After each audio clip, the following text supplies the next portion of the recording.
I'm delighted to say we've got Maria Curley, from Tipperary footballer, and Chloe Morey, the camogie player with Clare, with us this morning to talk to us more about yesterday's press conference, where both the footballers and the camogie players have said they're going to be playing the rest of the season under protest. Maria, I might start with you. Obviously, to get to this stage of the season where you gather such an array of talent together in the middle of the championship season, to come out and talk about something that isn't actually happening on the field of play, it must have reached a boiling point of frustration to crystallise everybody to get together. So what was it that was the trigger, do you think, that got everybody to the point where they were like, okay, enough of this, we just have to make a stand? Hi, good morning. Thanks for having me. Look, I think there's been a number of things that have happened over the last couple of weeks. We saw controversy with the Cavan ladies footballers and the Kildare ladies camogie players.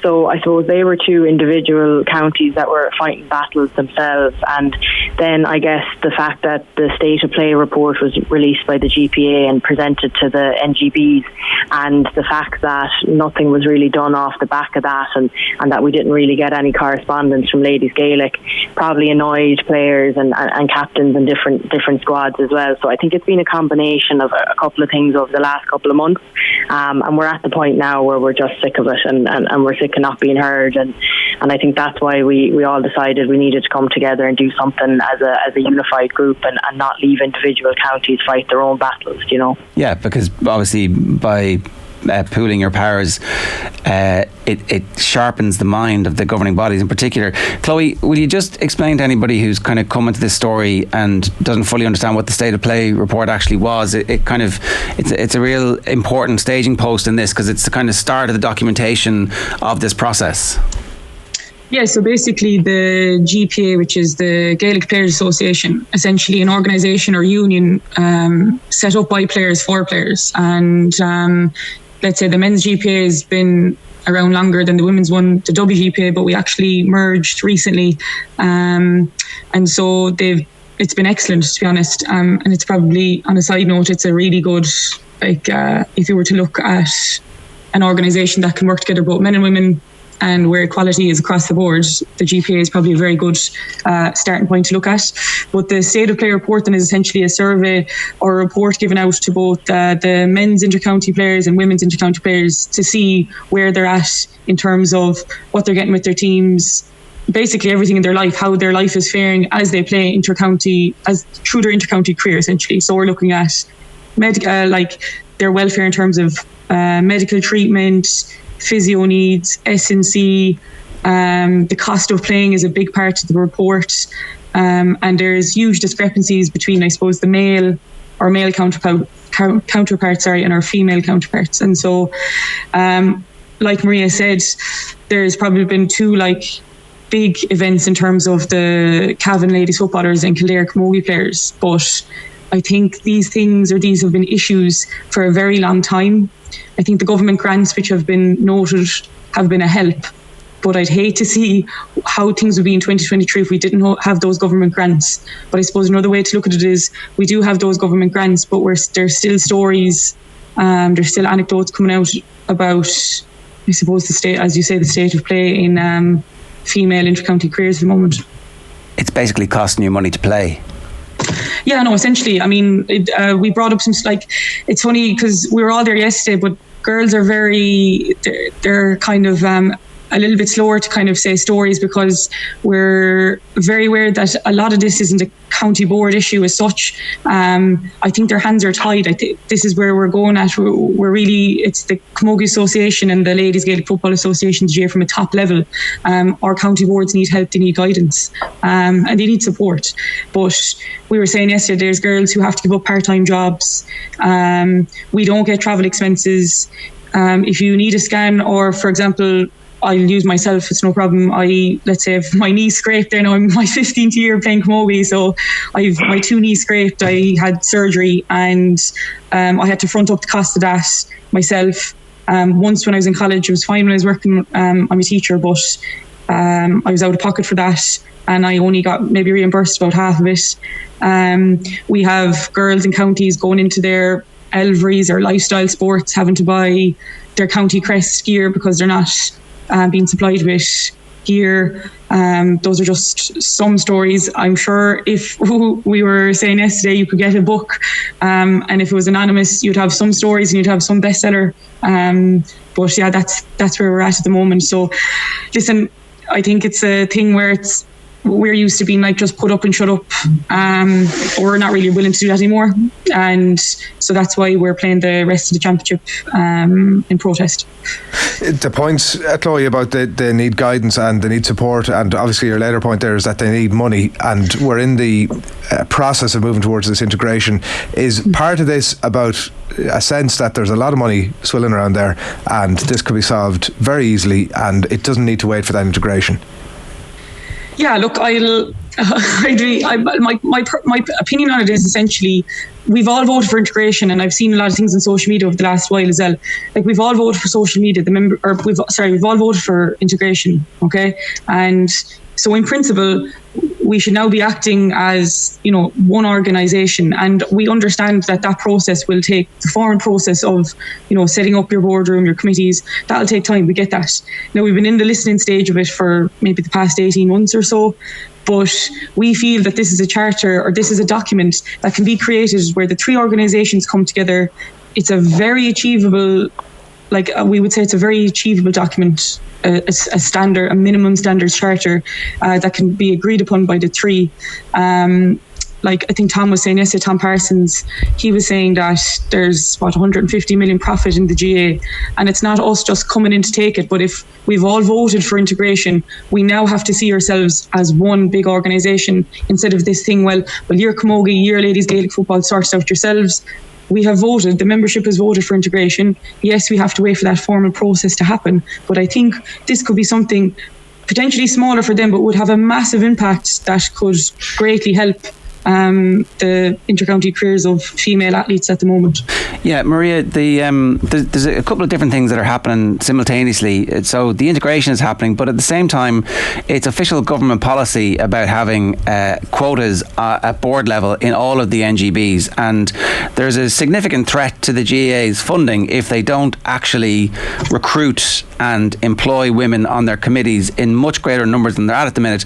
And just recently, there's been some soundings drifting out through the GAA media that maybe they should wait until after the integration happens to try and meet the quotas. I'm thinking absolutely not. I'm sorry, but if you can't fulfil the quotas, you're not trying. And there's loads of opportunities in every GAA club in Ireland. The women are key to making those GAA clubs successful, and clearly there is an issue with allowing those women the opportunities to represent clubs at county board level and on committees, and it's up to the GAA to fix that instead of putting out the story, maybe after integration it'll all be fine, because it's almost like integration is some kind of silver bullet to the issues that the organisation has had when it has come to not treating the women's teams with equality, not giving them pitches, not making sure the showers were turned on, those countless stories that we've just heard there from Chloe. So you've got a real opportunity in a window here to make sure that something actually happens from it. Having met everybody yesterday in person, what was your takeaway from just how resolute the group will be to make sure that something happens here? Yeah, look, I think we have a massive responsibility. We're not acting on ourselves, we're acting on behalf of our teams, but also on behalf of the girls that are coming after us, I'd like to hope that just Tipperary ladies and every ladies football and camogie team will be successful, strong competitors in the future, and that's going to be long after Chloe and I are finished up. And if we don't start to do something now, how much longer is it going to take? We've all seen the research come out about integration, and we do know it's going to take time, but we can't wait another 5 years before we started being treated right.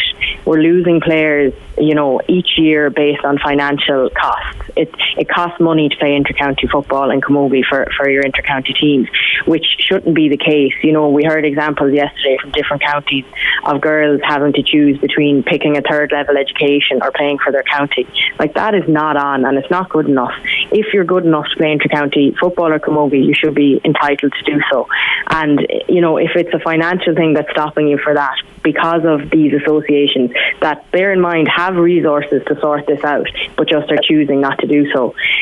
When you look at any other company or any other business, you know, I work for the HSE, and if it was a case that they were paying their male, you know, workers mileage rates, and they decided, oh look, we won't pay our women worker mileage rates, you know, how good do you think we'd get on in this company? So when you look at it like that, I know we're all trying to come under the one body, but at the same time, we can't wait 5 years to start being treated with equality.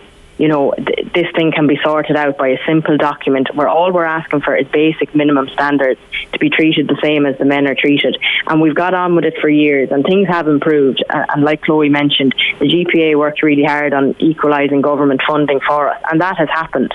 But at the same time, that's a very small figure with regards to what it actually takes to run an inter-county setup and the amount of money that each individual girl is putting into playing themselves. So central to this call isn't just about the LGFA and the Camogie Association. It's actually also the GAA, that central body, that Croke Park themselves, to get involved and to intervene. And as Adrian was saying, to put their hands in their pockets to equalise this now. Yeah, absolutely. And look, we've never said that we could do it alone. In order for this to happen, we need the support of everybody. We need to pool the three sets of resources, and we're completely aware of that. But like you said, you know, in terms of clubs, in terms of inter-county setups, in terms of companies, women are essential to that as well. So I think providing support to us is just a basic minimum standard, to be honest. Chloe, Tom Parsons, I know yesterday was talking about the passive strike. He was describing the protest as it is the minute. He talked about players opting out of squads in ones and twos and maybe a little bit more. Number one, is that your experience of it, that you've seen over the years players just opt out because they can't take the financial hit? And number two, have you spoken as a group about what moves beyond the current, what's been called a protest, or as he calls it, passive strike? So in regards to your first question, absolutely, like, I'm in my 15th year now, Clare Camogie. It's a miracle I've survived this long on it, but absolutely, there's girls who have unfortunately had to just move on from and go, I just can't do this anymore. I can't. Like, we had people's parents having to bring them to training. We've had, like I said, there's been girls, and this is not just this is experiences we've heard over the last few days.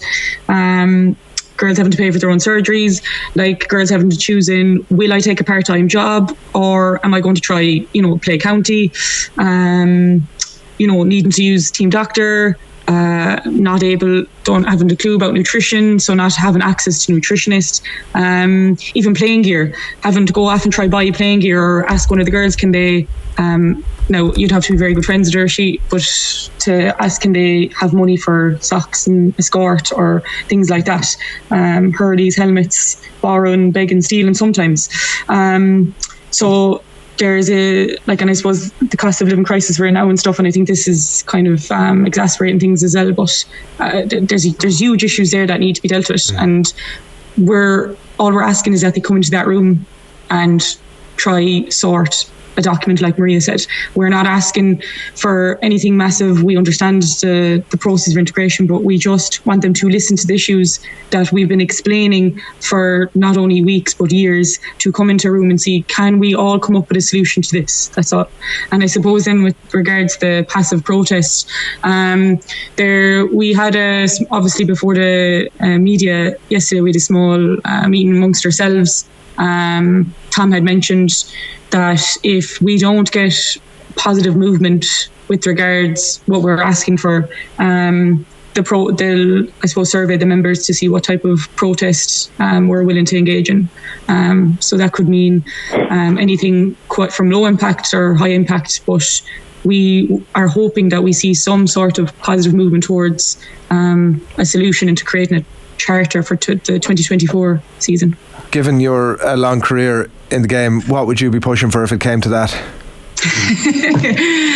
I don't know, like, I suppose I'm very passionate about it, and I know people know me that way. I don't know, I think we have to make a stand, and I don't know, like, there's numerous things you could do. You could have t-shirts, you could have a media blackout, You could have delayed start times of games.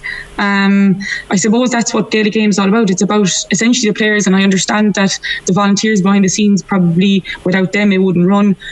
It's not an us versus them, and I think that's something that's portrayed often, but we want to be part of the solution, but the NGBs aren't willing to get into a room with us and sort this out. Why not? Why aren't they? What is slowing this down? I don't really understand what the problem is. Yeah, your guess is as good as mine. I from a personal point of view, that would have been an issue for me playing camogie, the lack of transparency into decisions. We've all seen the news stories throughout the years, and you're wondering, how do we come to that decision? Nobody, there's a huge lack of transparency. I would feel. I don't know why they won't get into a room and just figure it out. I don't know. Is it because, if we meet, then there's a responsibility on us to do something, which is correct. There is a responsibility for them to do something. I'm seeing there's lots of things on social media saying, and I've no problem addressing it, well, the women don't generate as much money as the men. I suppose there's I have loads of arguments for that. You can look at it from a business point of view. That's a really idiotic capitalist bullshit argument. It's like, we don't treat you with respect because you're an economic unit. Either everybody is a member of this, the GA belongs to everybody except the women because they generate less money. I'm sorry, but it's a moronic argument. No, exactly. Do you know? Yeah, you can look at it from a business point of view. If you're so obsessed with business and thinking sport is a business, and you don't start up a business and on day one go, why haven't I made any money yet? This is a joke. And that's the way it's been treated. There's also, in my opinion, I understand that sport makes people money, but sport isn't business, and it transcends that much more greatly, or whatever way you'd like to say it. When we're trying to entice young girls and boys to play sport, it's not for them to make us money. So it's a much greater thing than that. And if your scope is that, like we've just said there about making money, then you've lost the point of sport altogether. Well, the hurlers don't make as much money as the footballers, as we all know, because there's way more football games. So stop paying the hurlers the same as the it's just a stupid circular argument that people who have no brain power can compute. And it's fundamentally sexist. That's what it is. We should call it what it is. It's a boring sexist argument made by clowns, would be my take on that. Yeah, I think, look, if you ask someone walking down the street, do you think men and women who play for your County of Clare should get the same facilities, the same treatment? And it's a yes or no answer. And if you would assume that most people would say yes, and then that's it. That's where you go from there then. Right, well, how do we come up with solutions to that? Let's stop giving out. How do we come up with solutions to that? Let's all figure that out, instead of going, well, you're not in this group and we're not under the same organisation, we're not doing that, you don't do this. As you said yourself, there's loads of words for it, but if you think that men and women should be treated equally when they play for your county, yes, then how do we come up with solutions? Let's get into a room and figure that out. All right. Last word to you, Maria, on this. What do you want to see happen next, and how quickly do you think something needs to happen? I think it needs to happen this week, to be honest. We've all got championship games this weekend, and like a lot of the girls alluded to yesterday, being up in that hotel on a Monday morning the week of championship is not where any of us wanted to be.